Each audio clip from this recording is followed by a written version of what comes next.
Hello, guys. Welcome. Today, I have a seven-figure brand owner who sold his brand Beast Gear in just 3 years to Thrasio, now founded ECOM Brokers. Ladies and gentlemen, help me welcome Ben here. Hello, Ben. How are you? Hey, I'm great. It's good to be here, Sammy. Thanks for having me. Yeah, it's a pleasure to have you here.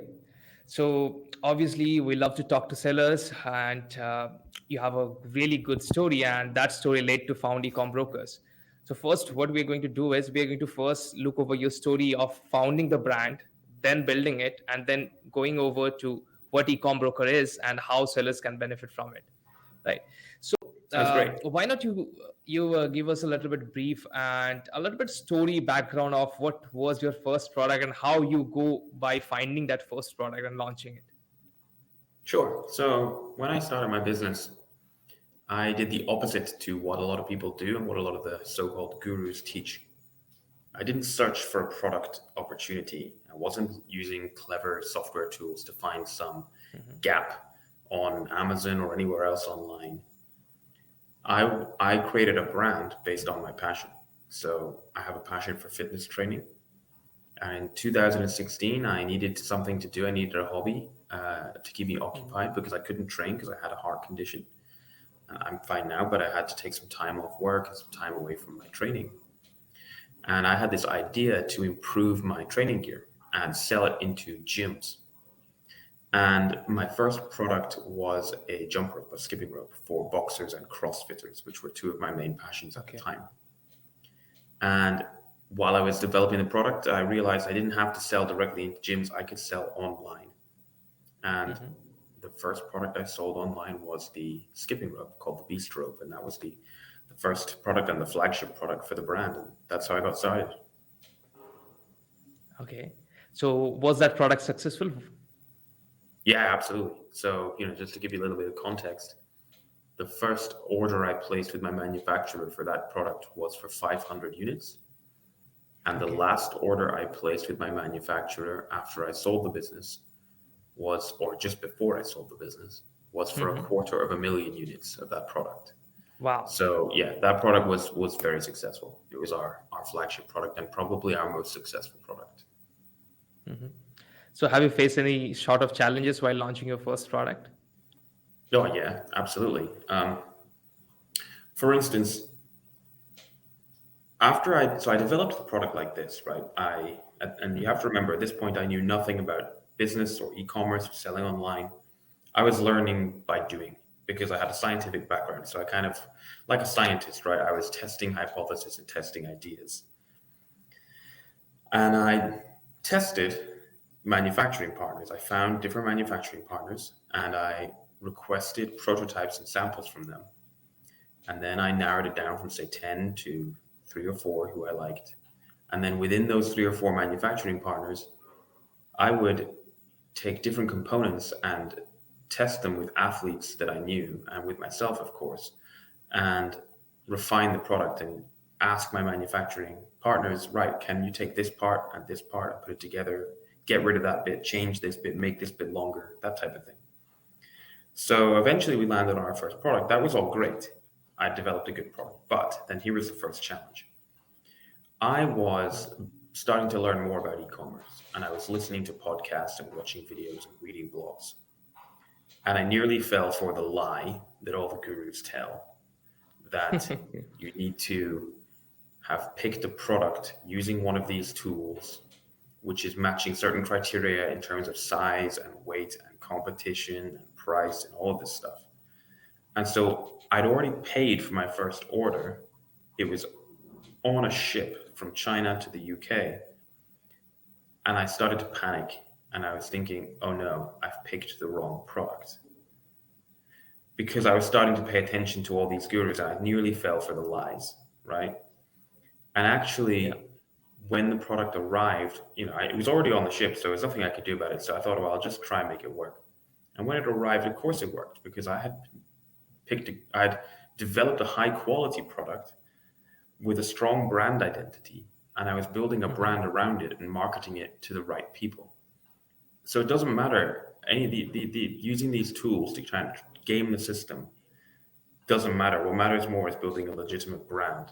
And so that was the first challenge, was getting over that mindset shift and not treating my business like so many gurus want you to treat it, not treating it like some side hustle, just selling some stuff on the internet, but treating it like a legitimate consumer packaged goods brand. And once I got over that challenge, everything else became easier. So tell me about your like background, like were you 100% into it when you started, or you were starting it as a side hustle? How was it? Yeah, when I started it out, it was on the side, but I knew that I wanted to hopefully turn it into something big. So my background is science. I'm a marine ecologist. I live in a town in the UK called Aberdeen, and the main industry here is oil and gas. So I was Yeah. the environmental advisor in that industry. My job was to tell the oil and gas companies what they could and could not do with regards to the environmental regulations. So completely different from e-commerce. But my Yeah. hobby, my passion was fitness training. So when circumstances meant that I had to take a break from work and a break from my training, I needed something to occupy my mind, to give me something to do. And this was when I got into building this brand. And so that was my background. And yes, I did it on the side because, when you first start, of course, you're not going to replace your income from your job Yeah. with a new venture. So I did it on the side. I worked hard on the business in my evenings and weekends. And eventually, I was able to more than replace the income I was making from my job. So I was able to quit my job, which meant I had the time to focus on the business. That's good. That's good. So when you exited Beast Gear, how many products do the brand was having? We probably had somewhere between 10 and 15 parent products. And then below them, obviously, each product, not each product, but many of the products would have size variations. But there was probably between 10 and 15 parent products. Wow, that's good. And you sold that in just 3 years, right? So why that shift happened? Why you decided to sell and exit from that brand? Sure. So I made my first sale in June or July 2016, and I sold the business on Halloween 2019. So it's, yeah, just over 3 years. I made the decision to try to sell it in February 2019. And the reason for that was that I was aware that there was a significant value to the business. I was sitting on a valuable asset, but I couldn't get to that value. I couldn't unlock that value without selling the business. Hmm. And I was reaching a point where I was becoming incredibly busy. Um, and I had a choice. I could grow my team and scale the business more, or I could sell it. And the reason I chose to sell it is it just made sense for me and my family at the time. My wife was pregnant. We wanted to move house. Um, and if I sold the business, I could give us a large sum of money, which would be a good safety net for us and would set us up for a less, a de-risked life, right? Yeah. And so Hmm. it just made sense for me and my family at the time. Yeah, 100%. So how much time it took, like from starting of 2019 to finally getting your first check? How was the time frame? Starting in, sorry, say that again. Yeah, like when you decided to sell off your brand, it was, I think, Mm. on February 2019. From Yeah, that yeah, till selling it and getting the first check, how was the yeah. time frame? I sold it on Halloween 2019, so 31st of October. So it was, yeah, the best part of 9, 10 months. Um, it would have been quicker, but the broker that I worked with was terrible. They made a catalog of errors, and they could have cost me around $500,000 if we hadn't spotted these errors. So my accountant Wow. and I, yeah, we fixed everything and we got the deal done. And so that was really why we started ecom brokers, because it's the classic entrepreneurial thing, isn't it? You have a problem and you want to solve it. So our problem was that Exactly. this service from the broker we used was poor, and we wanted to improve on that for other people. Yeah, got it. So let's take example of a brand owner, okay, who is looking to start his brand and with a goal of exiting at one point. What are the Mm. things he should keep in mind that, okay, I need to be structuring this in this proper way and this needs to be there. in order to increase the valuation during exit? What are few one or two points that you think would be great? Yep, it's a good question. People should think about their exit on the day they start their business. That doesn't mean that you should get distracted by it. You still need to focus on the here and now and the short term stuff. Of course you do. But you should always be aware that one day you're going to need to exit, because it's likely that more than 50% of the money you'll ever earn from your business will actually come on the day that you sell it. So if your business is going to make you $1,000,000, it's most likely that you'll probably get more than $500,000 the day that you sell it. And it's not, if you, the mindset to have is to ask yourself, not what can I sell, but what can I offer a buyer? What can a buyer buy? What can make this attractive to a buyer? And the things that a buyer wants are longevity and sustainability. And that comes with a strong brand, a brand protected by intellectual property, a business that is represented by a brand that looks and feels and behaves like a legit CPG brand. So in other words, not just a bunch of random stuff selling on Amazon or drop shipping, but a suite of products that solves problems for a particular group of people.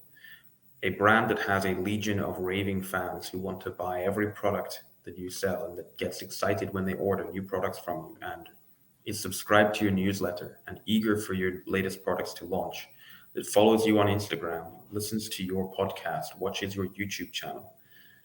That is what I'm talking about. So one, start with a strong brand. And I've got plenty of content people can watch on how to do that if they want to. The next thing is to focus on making sure that when you sell or when you want to sell, in order to attract a buyer, the business is going to need to be growing with year-on-year growth of at least 20%, at least, and be profitable with margins of at least 20%, really. So growth and profitability. Now, it's okay if your business is not profitable when you start. You can, a reasonable strategy is to grow at the expense of profit. But for a good 12 to 18 months before you exit, you really need to be turning a good profit. The next thing you're going to want to make sure is that your business is not high risk. So you're not selling in categories which are risky or highly regulated or likely to become highly regulated. You're not taking part in any black hat strategies. You're not selling products which might be unsafe, and that you have all the appropriate certifications, safety records, audits, etc. that you need. A buyer is going to want to do their due diligence when they buy your business, which means you need to have all your documentation in order. You need to be in a position where somebody says to you, I want to see this document from 2 years ago. And that might be a tax filing or it might be an invoice. You need to have a meticulous record keeping system for your business. Apart from anything else, it makes it easier to run your business when you know where all your records are. And lastly, your business needs to be highly transferable. When somebody buys your business, they're basically going to buy your brand and drop it into their own system, their own setup. They might already own 10 brands and they want to buy your brand and add it to their 10.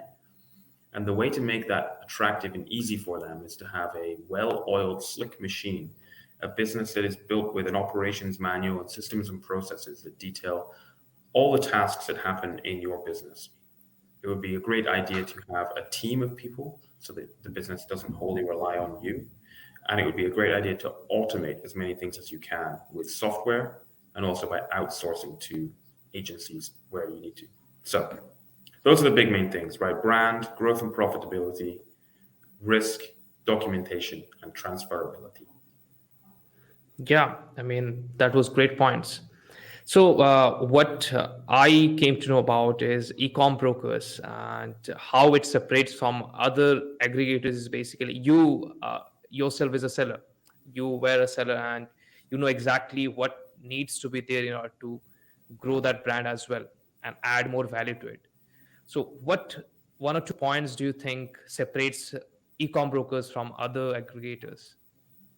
Sure. Well, so we're not an aggregator, we're a brokerage. Mhm. Okay, So got it. So we sell e-commerce businesses to buyers, some of whom might be e-commerce aggregators, but some of whom will Okay. be much larger private equity firms or it might be private individuals or family offices. What makes us different? We're very different from, there's a lot of these websites that people will have seen for flipping their business. Um, Yeah. Flipping a business is just about the worst thing anyone can do. Flipping is something you do for some sort of monetized blog. But for a real business, a real big boy grown up business, you don't flip it. You take it through a mature mergers and acquisitions process, an exit strategy, which you plan 6, 12, 9, 18 months out before you sell it. So we work with e-commerce business owners to plan their exit strategy, maximize the value of their business through our deep analysis of the numbers, but also the e-commerce side, because we've got expertise on the e-commerce side, the accounting side, the Amazon side. One of our deal directors is ex-Amazon, for example. And then we put the business in front of the right buyers who we've researched and negotiate the right deal so that the deal structure is right for the business owner, because that's crucial, right? You need to make sure that the deal structure is right so that you can benefit on the upside of any growth that the business may accumulate after you've sold it, or indeed be protected in the event that the buyer doesn't run the business well after you've sold it. Whereas a flipping service will just list your business on their website, sell it for a very low multiple as fast as they can, because that's their business model. Their business model is get them in and get them out fast and sell quickly. Whereas our job is to sell your business for as much as we can to the right buyer. So that's really what sets us apart. Yeah, that's great. So, Ben, since we're already coming to an end, it was a great podcast. Where can people get to know more about you? Sure. There's a few places. There's the ECOM Brokers website, which is ecombokers.co.uk. It's a UK website, but we're working internationally. There's my website for consulting, which is benleonard.pro. I'm all over social media at Ben Leonard Pro.